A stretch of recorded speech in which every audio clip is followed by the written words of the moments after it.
Welcome to another tutorial for livepeer.com. In this tutorial, I'll be showing you how to check out as a guest.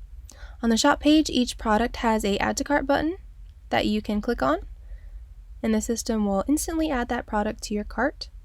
You can click this shopping cart button to view all the products in your cart. You can also click this button to check out. Or you can continue shopping by clicking this button. You can also continue shopping by clicking out of the pop-up. If you're in a hurry and you want to know more about a product but don't have the time to read all the information, you can click Quick View, and it'll give you a short description about the product and all the information that you need, and you can also add the product to your cart from here. If you'd like to know more information about the product, each product has an individual product page with full description, recommended uses, and supplement facts. You can also add the product to your cart from this page.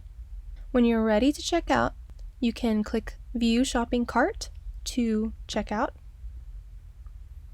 and it'll take you to the shopping cart page where you can review everything that's in your cart. Click Proceed to Checkout. The system will take you to a login page where, if you had an account, you would type in your login information and then click Login, or you can check out as a guest.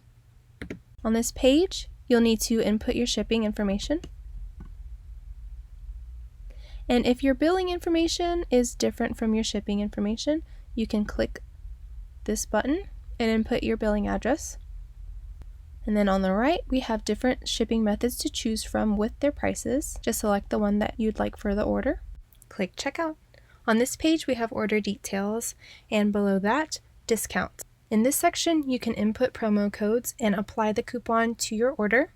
There may be times where we run an automatic promotion. With those, you don't have to type in the coupon code, they just show up under the order detail section. Below that is the payment details section where you input your credit card information. To submit the order, click Place Order. Then you'll see a confirmation page with your order number, the order date, and order information. Thanks again for watching. I'll see you in the next tutorial.